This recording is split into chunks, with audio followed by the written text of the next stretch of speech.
Hello.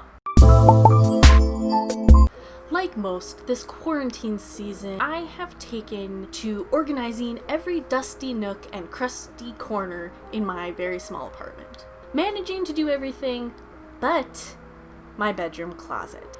You know that episode of Friends where Chandler finds out about Monica's closet of shame? This is that. For all I know, the portal to Narnia could be in there. But in my case, it would be a portal to somewhere far less cool. But as I foraged my way through all of the crap, I also came across a butt ton of scrap fabric.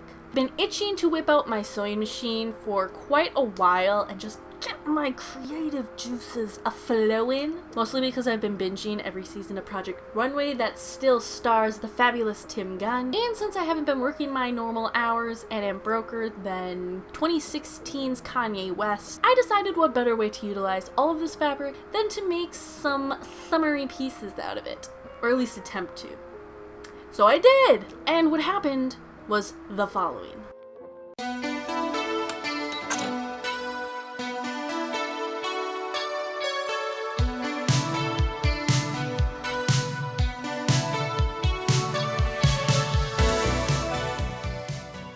Now, a vital first step to making clothing from scratch is to become one with the fabric and beg for its cooperation.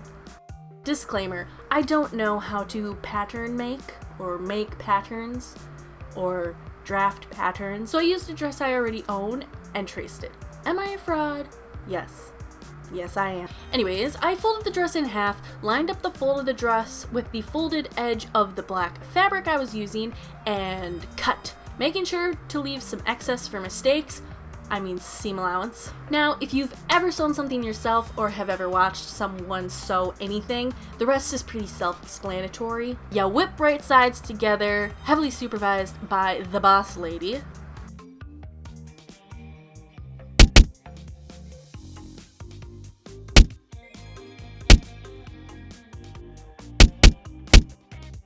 And then you sew down both sides. And wow, look at that. You already have the makings of a dress. Now, there once was a time where I would spend literal paychecks at Joann's. I bought every kind of fabric. Crappy fabric, not so crappy fabric, nerdy fabric. If you cannot tell by my choice in decor, I am a hoe for the Legend of Zelda series. And I wanted my fabric to reflect that. You know, like a sane person. This is a lovely stained glass print of Toon Link from Wind Waker, and I thought it would provide the pizzazz this dress was missing. Don't get me wrong, most of my wardrobe is solid black, but the whole point of this video was to maybe spice things up a bit, and what is spicier than Toon Link? Exactly, nothing. Sleeves in this would be pretty fire, except for the small fact that I hate drafting sleeves. But I persevered, and holy shit!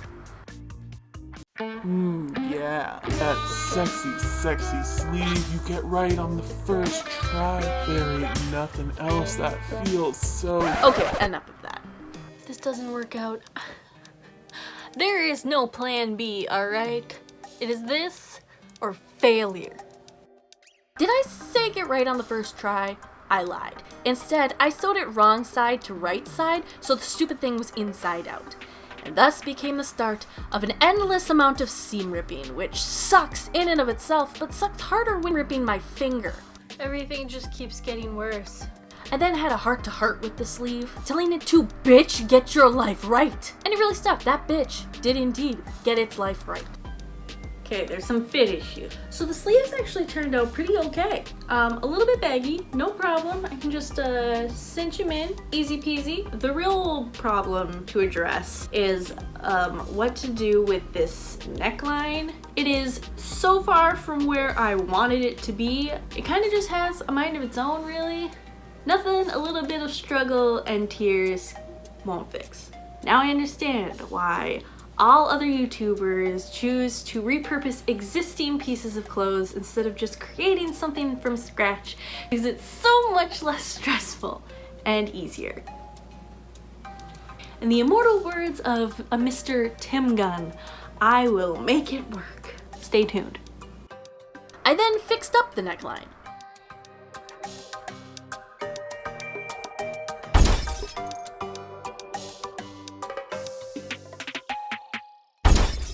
I finished the raw neckline with some horribly made bias tape, Disclaimer, bias tape is supposed to be made on the bias, which is exactly the opposite of what I did. I measured the diameter of the neckline and then cut a strip of fabric and then cuffed it around the raw edge. Then I just hemmed the sleeves and the bottom and voila!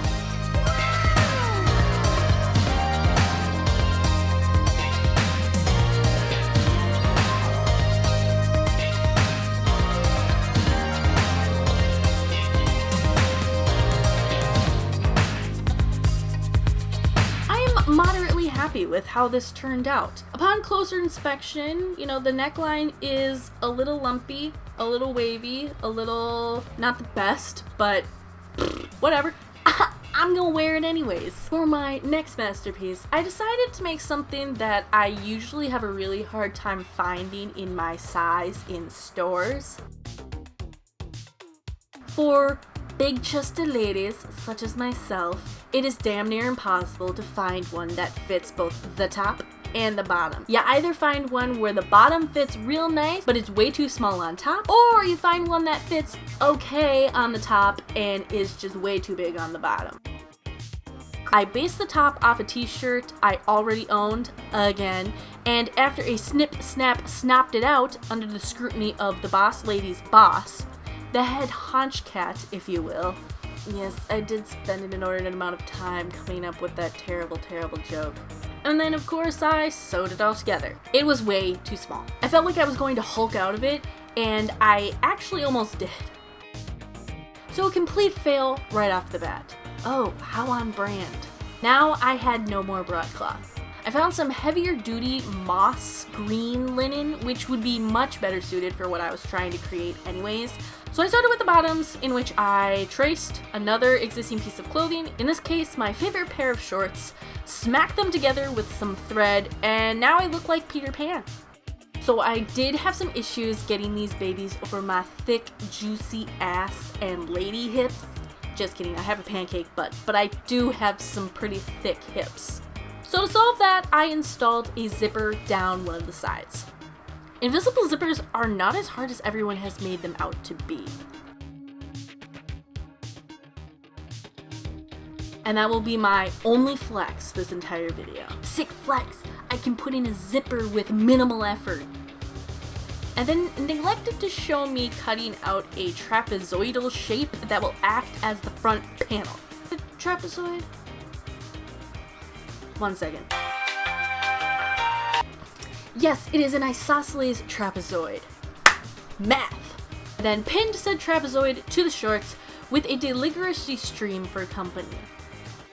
Before I began this particular project, I realized that I did not have green thread, at least not the color green of the linen that I was using.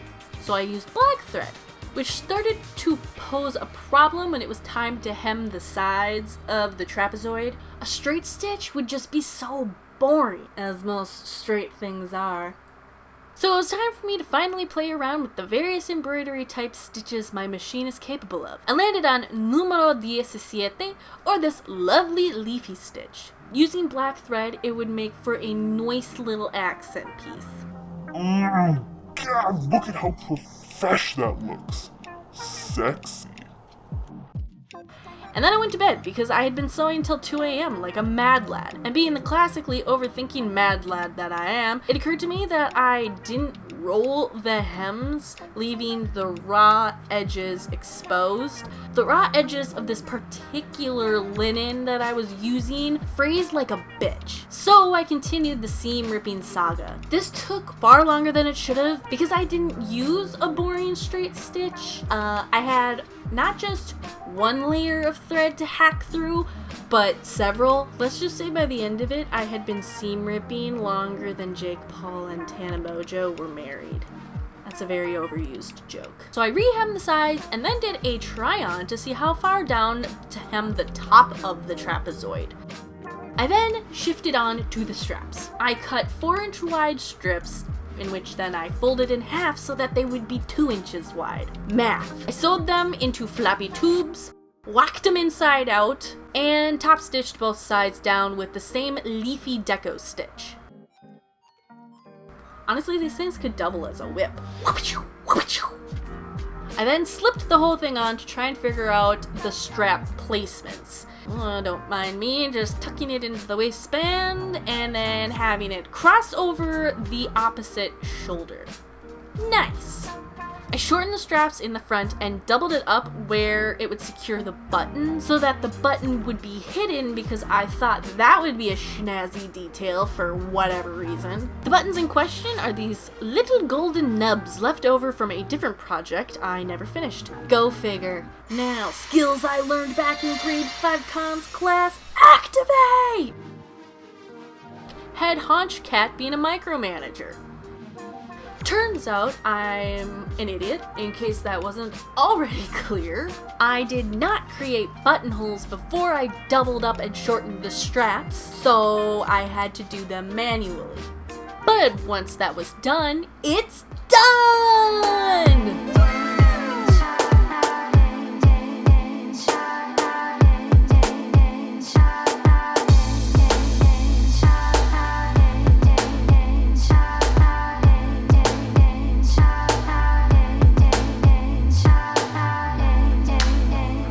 Wow. Round of applause for me. I happened to make 2 things that were moderately okay and that I don't hate 100%. Next up, Project Runway. Just kidding, I'm not that talented, and even if I was, my social anxiety would be crippling. I am happy I have these to add to my summer wardrobe, and maybe, just maybe, I'll summon up the motivation to create some more. Thank you so much for watching this train wreck.